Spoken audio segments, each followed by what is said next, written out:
I came up throwing parties Hmm. and doing street team stuff for labels and Yeah. clubs, and then that transitioned into doing the same thing for corporate companies. Okay. And then that moved me to Los Angeles. So I started in the streets, putting up poster boards and standing outside clubs and Yeah. that type of stuff. And the progression just took me up the ladder. Mm. So there's no like one moment. Yeah.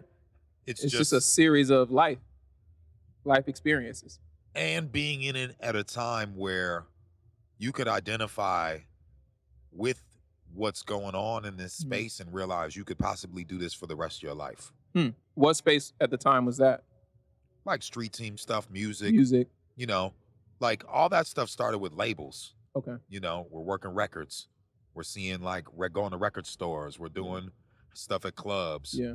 To artists are coming in town. We're taking them around to the DJs. We're taking them to radio stations. Showing them what's going on. Yeah. Yeah. Gotcha. To like corporate companies saying we need street teams. Oh, we want to get closer to this urban audience.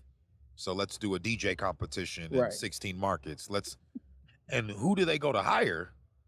Yeah. Everybody from the record music, from the record business. Because they already have the contacts. Because this is the world that they see exploding. Yeah. And this is where they see the dollars coming from. Right. So they just tap us. So those of us that were fortunate enough to get called upon to do something that went from like, man, the record label saying we're gonna pay you $1,200 a month to do this, to like, oh, we're gonna put you on a $10,000 a month retainer to do this. Because there was no pay scale for the big companies to reference back to say like, oh, you're only making this much? Oh, let's pay him peanuts. Pay a little bit, yeah. They were ready to cut the check because, well, I'll say this: there was always somebody they grabbed. What do you mean? Like, so they'll go to, let's say, the head of Def Jam street team. HBO will tap him. Hey, we need you to consult for us for our project. He gets the account, then he trickles it down to all his street team people. Got you. That he's paying pennies. Now he's able to pay them a little bit more because he got a real budget. A real budget, yeah. And so, to me, that was the progression of people who were doing things literally on a street level, club level, to making it to the boardroom and the planning process, and like being able to do that same thing with like my peers, oh, I got a bigger account now. Let's go. We doing corporate stuff, and that raises it. Okay. And then you end up in a bigger space. Right.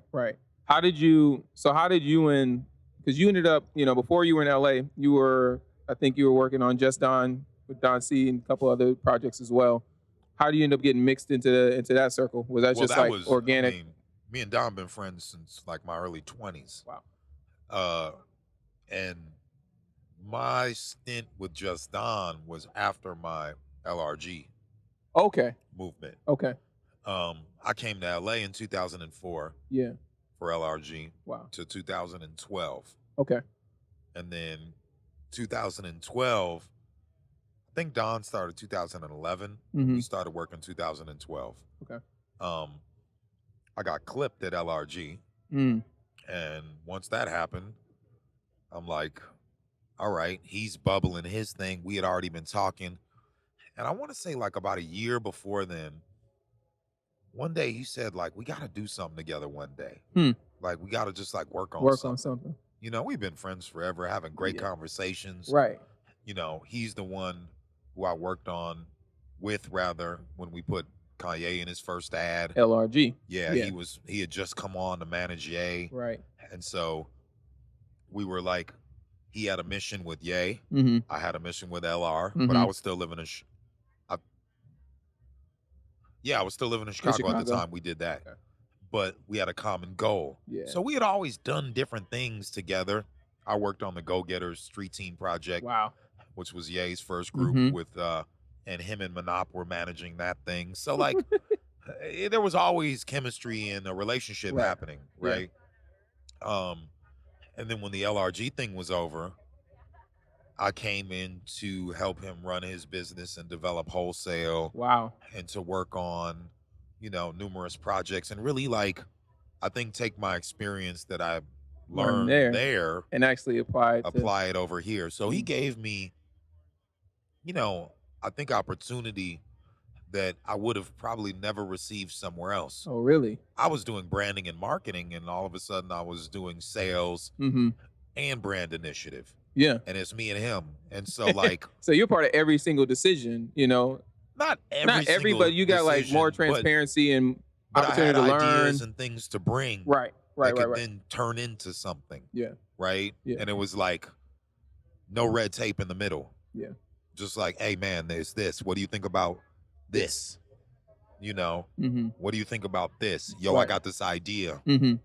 And he was always trusting of those ideas and those things that I believed in. Yeah. Because I think when I work for somebody, man, I'm about that person and what it is that they're doing. You have a passion for what they're doing, what they're trying to solve, what they're trying to create. I love the bottom to the top. I love the building. Like, man, we here, it's just us. We've made, like, and here's the thing. He was already making an impact. But it's like, okay. There's more. It's more to this, And so we did that up until 2015 maybe or something. Yeah. Like that. Yeah. And then it was off to Oyster for me. What was the inspiration behind Oyster? Had that been something that, for years was kind of sitting in your subconscious, or like you started to get inspired, after working on different, partnerships and projects? Like what for you? And I'd love to know kind of how like the hobby comes into that as well.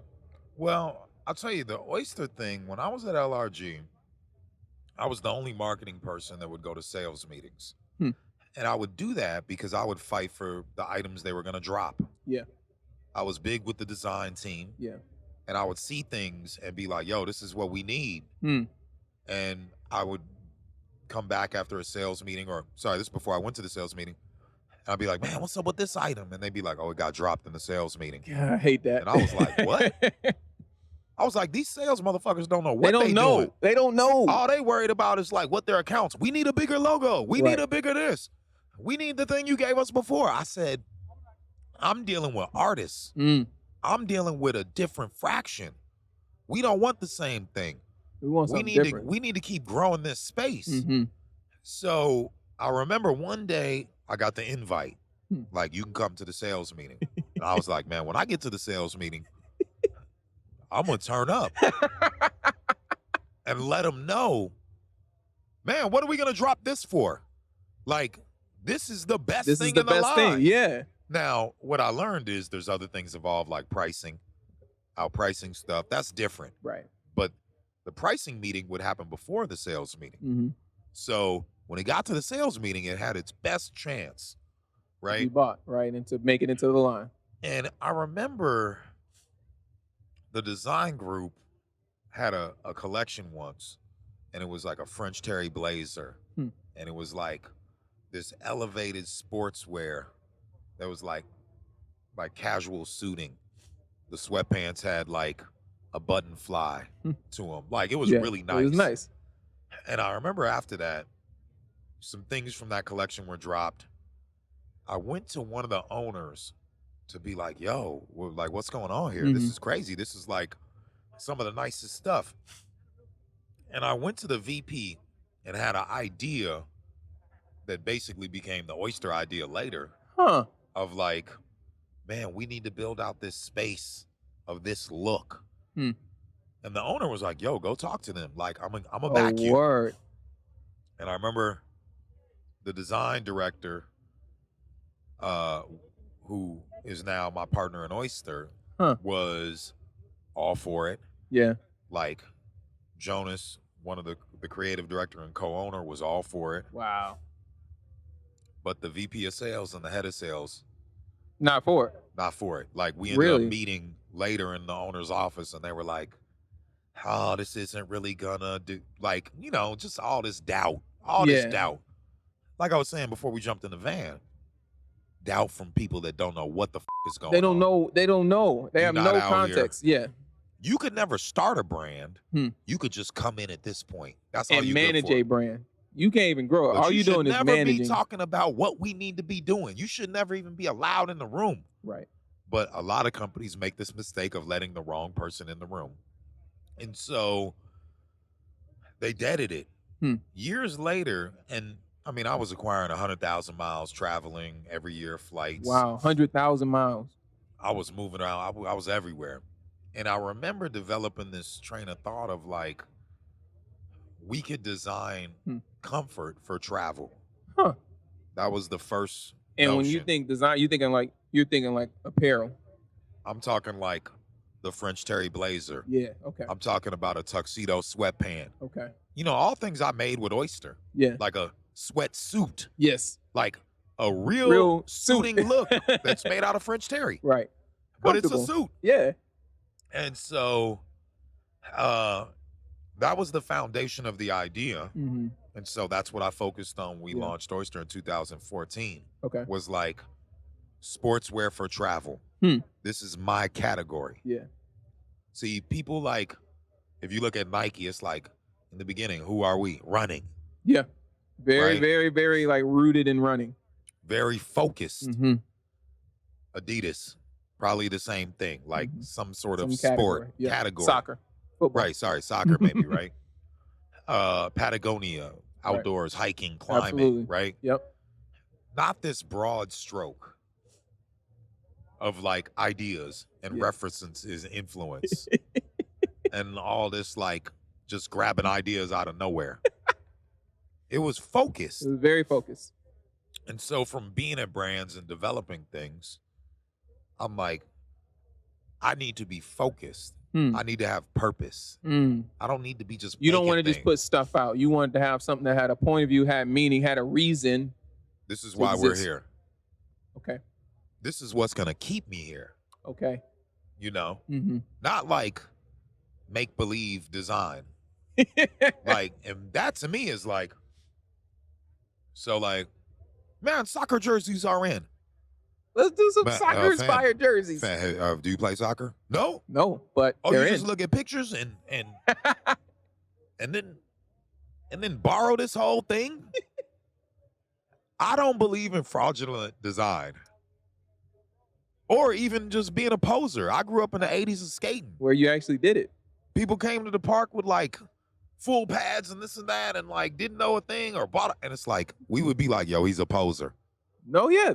That's the same culture I grew up in. This, And so- it was unusual to meet someone that was widely accepted into something that you felt authentic about that they actually didn't do. We're in a whole new era. I try to live by the same mentality now. I don't want to pretend. You're not going to see me make a pair of basketball shorts. I don't play basketball. Don't hoop.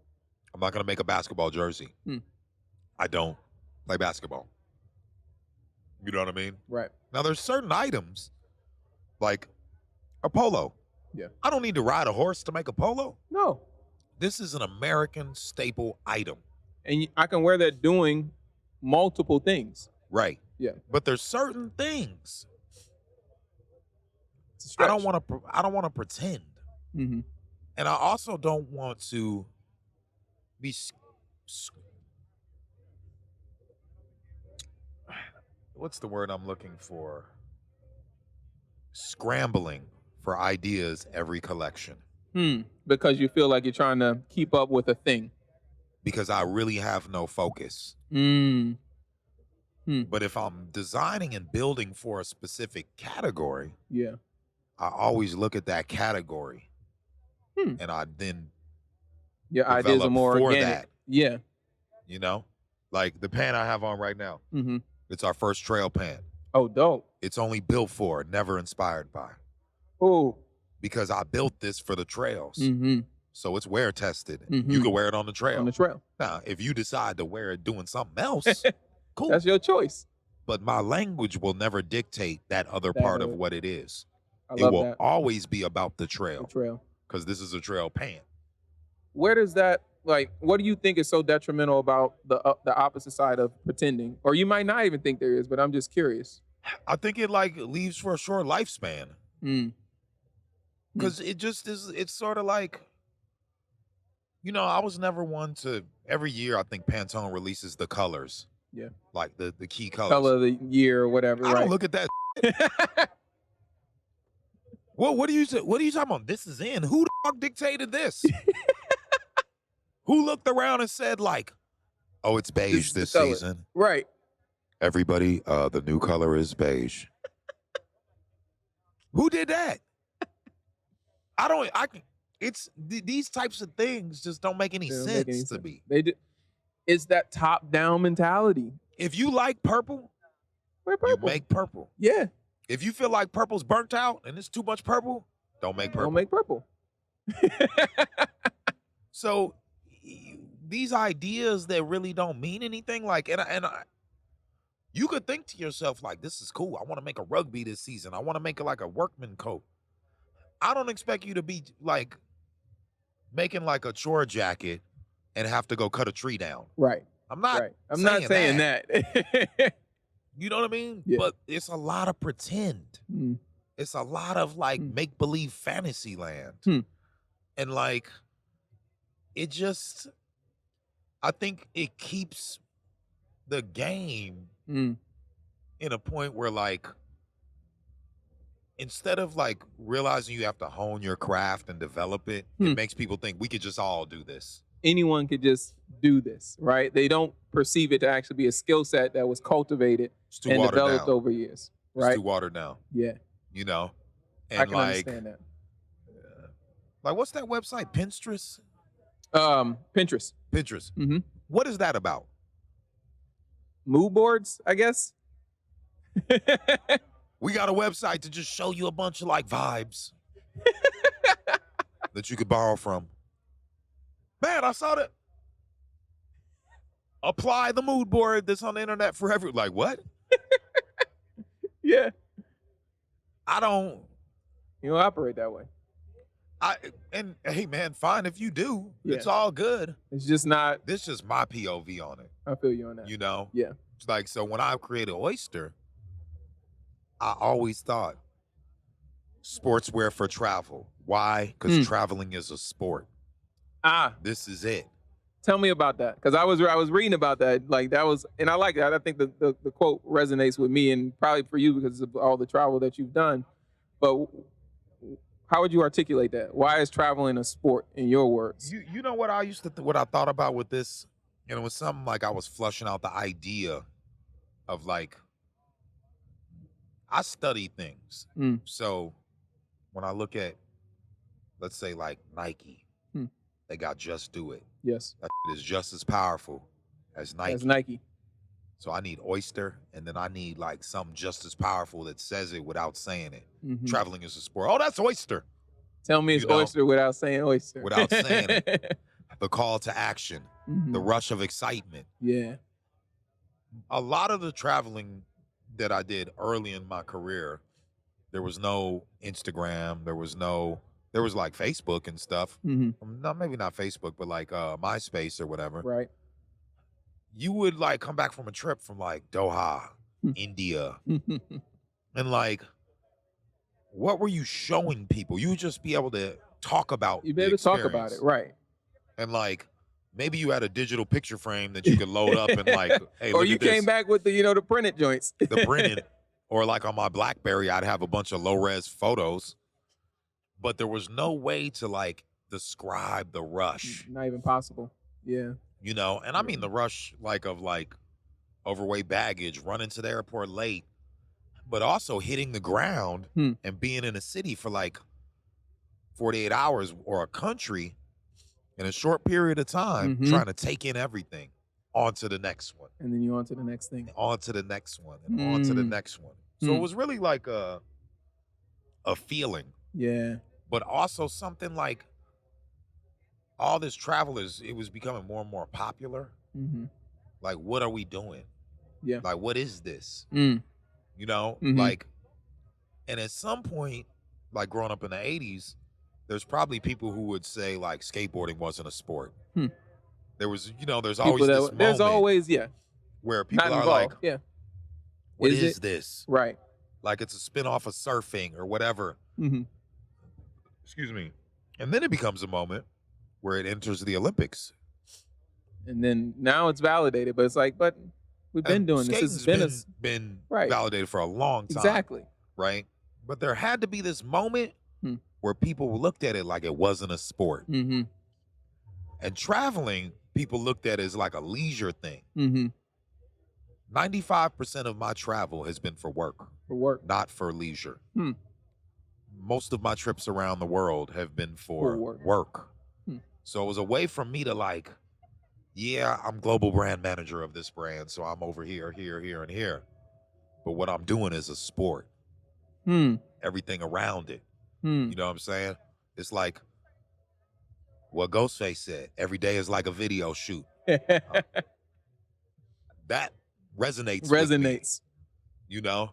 Man, we getting up, we going to the airport. I'm looking fresh. Right. You know, we going place to place. I'm on tour, but I'm not an artist. You know? I just got this love for exploring. Look at these miles I'm collecting. Look at all this. Like, this is all the mentality of a traveler, right? Somebody who moves around. Yeah. And so that was the category. Huh. It's still my category. Yeah. And it's interesting, like, I was talking to a couple of people about this, and I said, you know, we've been at Oyster for quite some time. Right. Yeah, this ain't overnight. You've been cooking for quite a bit. We've been taking a non-traditional route. You know, my first couple times showing in Paris at a showroom, you know, I was told by my agency at the time, man, you should go hang out with your boys and stuff at the shows. I was like, what? I'm sitting in the showroom waiting on appointments to come. Right. Yeah, I want to talk to people. I want to like see this thing grow. Right. But what they were saying to me was just encourage me to play, get in my position, get on the court, get in the game. Your homies is doing it. Be next to them. Okay. Like get some of that juice. Get some of that. Okay. You know? Yeah. And I'm like, oh, that's not me. You like, I don't do that. I don't go do things that are not authentic to what I'm about. We here to do a showroom. I'm at the showroom. I'm not here to do anything else. See my homies when we go eat afterwards. Right. And you know, my friends were like, where were you today? Because they wanted me there as friends. Yeah. But I'm like, oh, I had to be in my showroom. We're setting this up. Yeah. And this whole grind, you know, lost my sales agency, lost my PR company that was behind me. You know, my deal with Adidas ended. But me starting these new things, Tennis Club, Expedition, we're now having more success than when I had all the things lined up. Really? What do you think? So, right. So, like, just to, like, for folks that might not be filled into that, like, you have a tennis club that meets up. Is that every week? Every weekend? Twice a week. Twice a week, right? And Wednesday and Sunday. Wednesday and Sunday. And then you also have these hikes where people have started to come out, which you had started 2020? Yeah. 2020. And so bi-weekly. Every other Saturday. We had one yesterday. Okay. And like I experienced it. We were on the road. We came through. It was like I told you, it's one of the highlights of being on the road. I was like, this is really dope to experience. I don't consider myself a big hiker, and like it was really nice to experience with people. Thank you, man. I'm glad you came out, even though it was for a short time. It was cool to. It's all about people just seeing what it is. Yeah. You know, and understanding like that hike that you turned around on. Man, that was a. It was. Why you gotta tell people I turned around, Woody? Oh, my bad. So y'all keep it real. I'm just messing. Who goes face?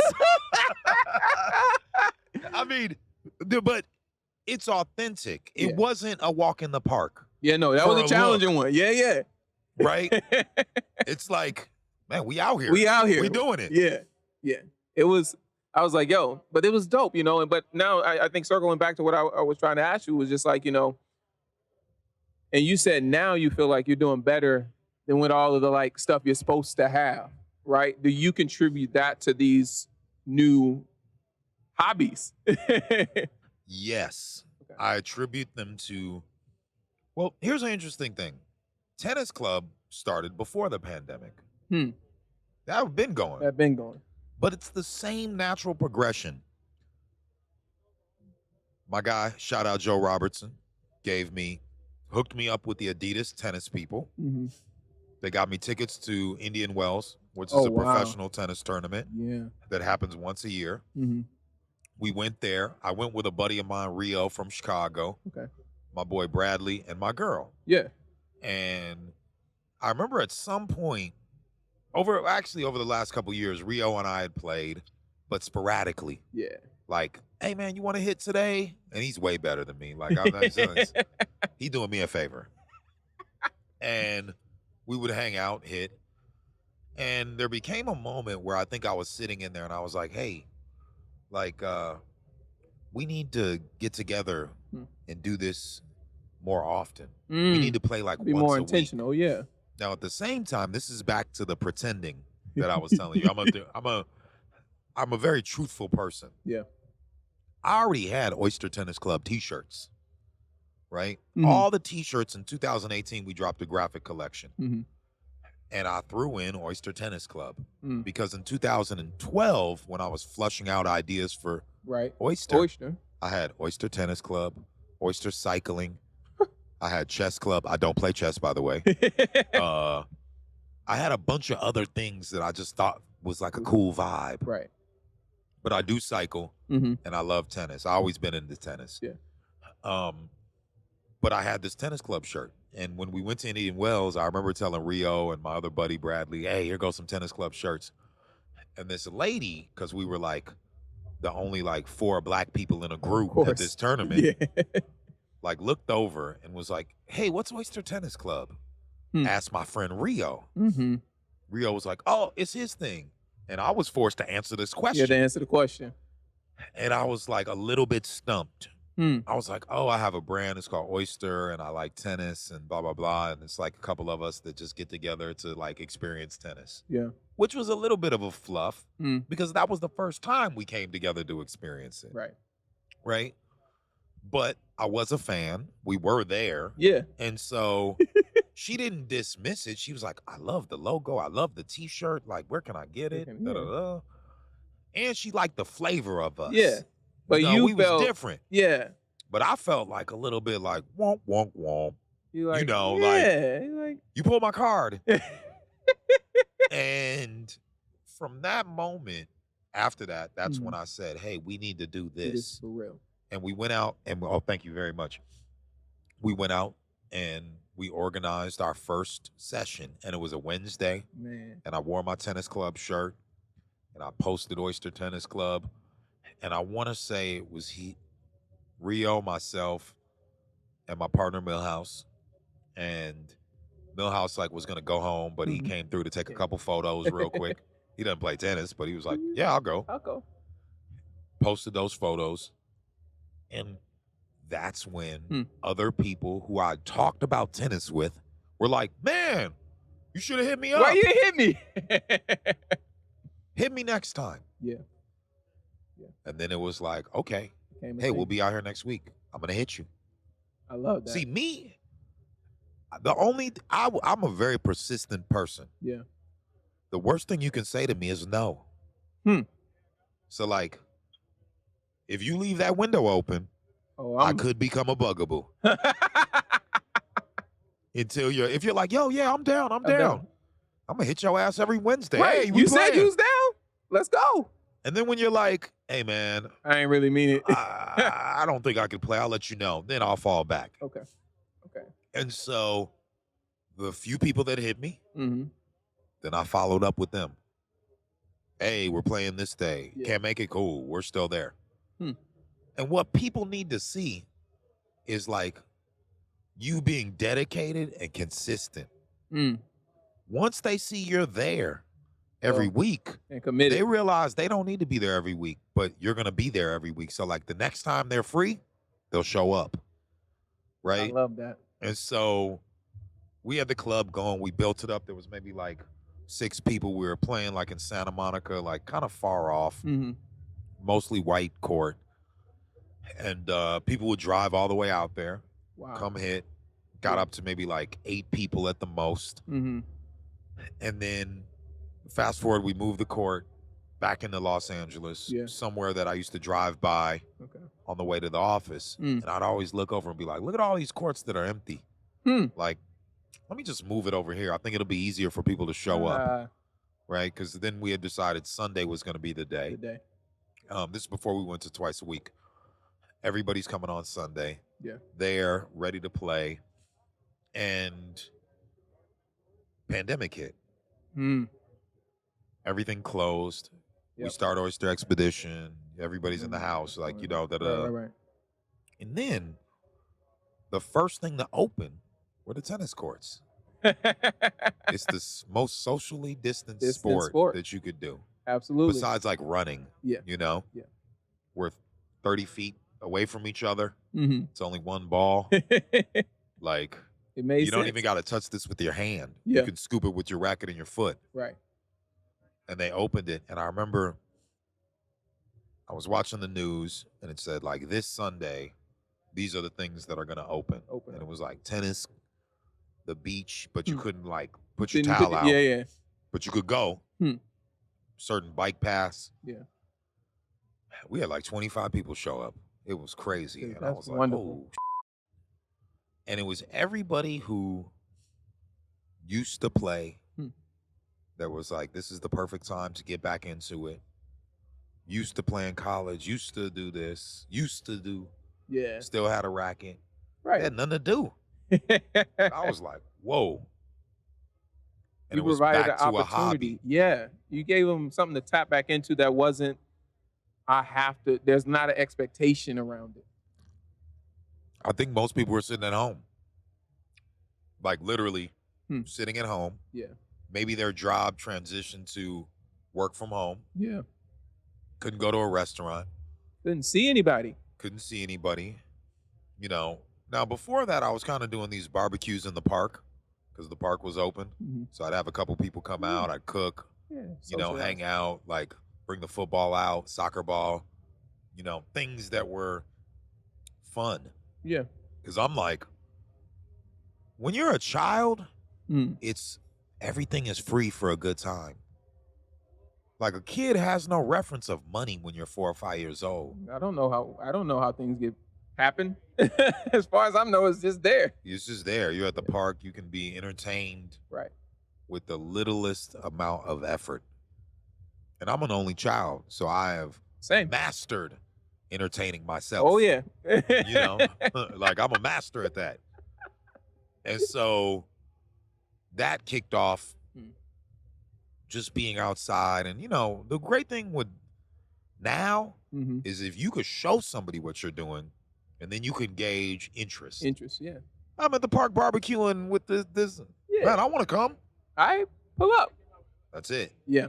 You know what I mean? That's it. That's it. So the tennis thing was already happening, but it exploded when it opened again. Yeah. You, again, I think you had tapped into a subconscious thing that, you know, pandemic. They're telling us we can't go hang out inside together. You know, a lot of us have been disconnected from that childlike activity of play and hobby. And here you come with not even the intention of like thinking about it that way. You're thinking about like, let's just come kick it. That's it. Explore it. As you think about like the path you've been on, right? And like, you know, we talked, you know, a little earlier in the conversation, you were like, yeah, wasn't some orchestrated thing. You know, I wasn't like trying to get experiences to be this thing.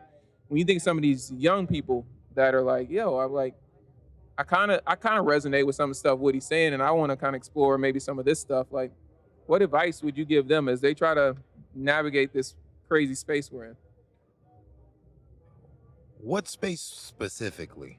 I would say space specifically around entrepreneurship and creativity. If they want to cultivate something, and it may not even be entrepreneurship. They might want to be a nonprofit, or they, you know, and we don't have to put labels around it, but they might just want to create something. I mean, this is I've been fortunate enough to do interviews like with yourself and Footwear News and these other things. And one thing I like to think about is like, I'm not a professional. I'm an enthusiast. I love this. An extreme enthusiast. I'm an amateur, right? What I realized is I could be more relatable than a professional. Professional is 1%. We cannot all be like Michael Jordan. We cannot be like Kobe. We cannot be like LeBron. No. But we can go to the park and go shoot the hoop and still have that feeling. And still have that feeling. Yeah. And still feel good. Yeah. And somebody who looks at us doing that and realize that the bar of entry is lower. Mm-hmm. Oh, that's the way I want people to look at what I'm doing. Yeah. It's like, if you asked me before the pandemic, hiking was no exercise. I was not into this. He's like, that's not my life. That's not my thing. I play tennis. I go to the gym. I swim. Mm-hmm. I ride my bike. Yeah. Like I'm active, but I don't do that. Yeah. And through some of like my current partnerships with like Woolrich, the stuff I've been doing with like On Running, I was trying to understand how I became attractive to these companies. Mm. And I realized, somebody actually told me this as well, you're more relatable than a professional. You're just a regular person enjoying it and an enthusiast. So I'm like, that's where I'm like, oh, I'm an extreme enthusiast. Yeah. Because, I got to hike every 2 weeks. Oh, yeah, I'll go out in between the hikes to find the next trail. Yes, I got tennis twice a week. Man, I'm 45. I'm not going pro and shit. You know what I'm saying? I got my CBD oil waiting for me when I get home for the rub down. Yeah. I go to my Thai massage twice a week. I'm not. You say, I'm not out here trying to go pro. There's no pro in anything about me. Yeah. I think I'm a professional talker. That's what I like to do, talk. That's what I enjoy. Right? Yeah. But it's back to the hobby thing. It's like sometimes when the approach is not so like, man, I need to make it from this thing that I'm doing, it just falls in your lap. You get a call, like I said, like Pelican is one of my new partners. For people that don't know, it's a case company. They make some of the best cases for rugged, waterproof, rugged equipment, this and that. On my Land Rover, they saw my Land Rover, and a guy by the name of John hit me up. He works with them, and he works with Toyo Tires. And he's like, yo, we want to outfit your rig with like Toyo Tires and Pelican. I love that. They didn't do this because I'm doing professional off-roading contests and all this shit. Yeah. It's like, yo, this is cool. We like and it. We see you, and you're different, And what I realized is, it's not a lot of us, meaning black people, for those who are just listening, doing outdoor anything, right? And so that is something that I can appreciate being a voice in. Yeah. Is like, I'm a city slicker, right? Yeah. But I'm outdoors. But I still like to get fresh. I don't want to roll around dirty. Right. I'm not trying I'm trying to still get fresh on the trail. I still like to be fresh on the trail. I still like to bring what I bring to whatever I'm doing. I love that. Yeah. And like, I think there's something to being able to be yourself, but also explore new ground. Yeah. And feel comfortable doing that, knowing that there's not a lot of us doing it. So I'll give you an example. When you came on our hike, there was probably 40 people there that day. Oh, yeah. Yeah. We're trudging up the mountain. It's music playing and shit. Oh, yeah. It's it was all a vibe. It's a whole vibe, right? I didn't know that was some people didn't do. Oh, word. I didn't know that till I was on the phone with some of these companies, and I did an interview with On Running, and they're like, so tell us about the hike. And like, I'm explaining this to them, and they're like, oh, we want to go. And I'm like, oh, well, wow. Okay. Like, this coming from somebody who works at a company where this is what they do. Huh. But I realized that's not the standard of what's being done. That's me bringing my flavor to what I do. What you like, right. You just bringing what the things that you like to this new thing that you're doing. I could hike with some earbuds in. But if I got 10 people, man, I need everybody to hear it. New Ghostface! You know what I mean? Yeah. I need everybody to be like, man. Oh yeah, man. Oh yeah. And now, when we're on a trail, and I notice what I like to call the turtle pack, moving at their own pace, but finishing, but at their own pace, might be in the back. Right. I come back with the tunes, and people are like, oh, this is helping me, because now you feel like the energy. And you don't feel like you like just left behind. We don't leave anybody behind. All for this. one for all. I love this. We'll wait for you when we get to the top Mm-hmm. because that's what it's about. Yeah. And so hopefully we're also instilling like, I don't need to know you forever to feel like you're on my team when we do this. We're out here together. We came in the morning. We're going up together. We're going to celebrate being up there together. And then we're going to head down. And you can watch people break into their own conversations and meet people and develop friendships. That's because that's what it's about. Yeah. It's about, I don't need all these like work friends. I'll tell you just something that like was really disappointing for me, like in my career when I worked at LRG, is like spending a lot of time with people during the week, traveling with people, being on the road with people, and then getting clipped and not hearing from anybody. Wow. You know, like you realize like y'all never cared. I thought we were like friends. Right. I thought we spent all this time together. But you've been fired, so people want away from you. They want to separate themselves. And maybe it's like it's not just me being in my feelings. It's like they also want to like not show alliance to something that was like looked shunned upon while they were there. And you need to then redevelop your friendship with these people. Like, and I remember like they did a clearing of house when I was there. Like I wasn't the first one to go. It was other people. You saw it happening. And I would call these people when it happened because I'm like, I've known you. Yeah. Right. And I got a call from my assistant. And it's like somebody who in the corporate world was beneath me. They called me. He was like, I thought it would be my counterparts to call me, but it wasn't. It was this guy. Wow. Who like dealt with me being on him. And he was like, man, I appreciate the time and learned a lot from you. And I was like, wow, he understands what this is. Yeah. And by the way, I'm very truthful when I say I was clipped. I didn't leave. Nobody leaves anywhere without another job lined up. Yeah, yeah. That ain't, I mean, not us. When somebody asks you like, hey man, yeah man, I'm not there anymore. I left, and it's like, what you doing now? And they're like, oh man, I'm just trying to figure it out. They was fired. They were fired. They did not leave on their own to not make money. Come on, like, man. do never believe that. Do never believe it. Never believe it. But I also feel like it's okay to say it didn't work out. Yeah. Like it's That's okay. truthful. It's too many people who try to pretend and smoke screen. Man, I'm sorry. You were getting $250,000 a month and you just left. Like, that's not what happened. I would never do that. Not on my own volition. Unless I had another job lined up. Yeah. Paying me more. If not, I would ride this out for a minute. For a minute. So I just want to clarify that it's better sometimes in this game of facades and smoke screens to be really honest about your wins and your losses. Yeah. It's okay. Nobody's gonna judge you on that. You know what I mean? I'm big on that stuff. Man. I'm big on like, you know, just be real, man. Be real, because somebody needs that. Somebody need to hear.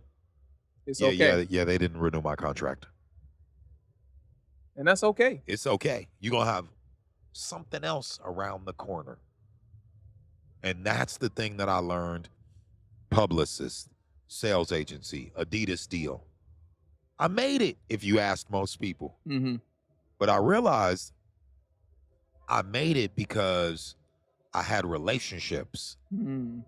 That's how I made it. I was actually in a position that most people are not blessed with because I spent so much time in the game. Because the sales agency that took me on, I co-signed when G-Shock came to America and said, mess with this agency. Right. So they had been messing with me. Messing with you. Those were my the Right. The PR agency, we had a bunch of mutual friends that was like, Woody, shit is hot. Like, you need to mess with this. Pick him up. Yeah. I had people at Adidas. You know. But what if I had none of that? Would I have had these companies? Probably not. If they were to like pick me out of the blue, they would have been like, nah. Yeah. he only has 2 accounts. Hmm. Like, who gets an Adidas deal with 2 accounts? Like, come on. You know, and so I like to look at these situations and be brutally honest on not everything is what it appears to be. You know what I mean? Nothing is usually like that. Nothing usually is. You know, and so the moments that you can like say what it is, it's better to say what it is. You're gonna find some common ground amongst people who could be like, man, you know what? I got fired over there too. And we can just laugh about it. Right. Because, man, the sun is gonna shine forever. Yeah. Tomorrow we got something else that we're gonna be working on. All that shit is in the past. It's not gonna look, it's not even gonna be It's not even gonna be here, you know? It's not gonna be here.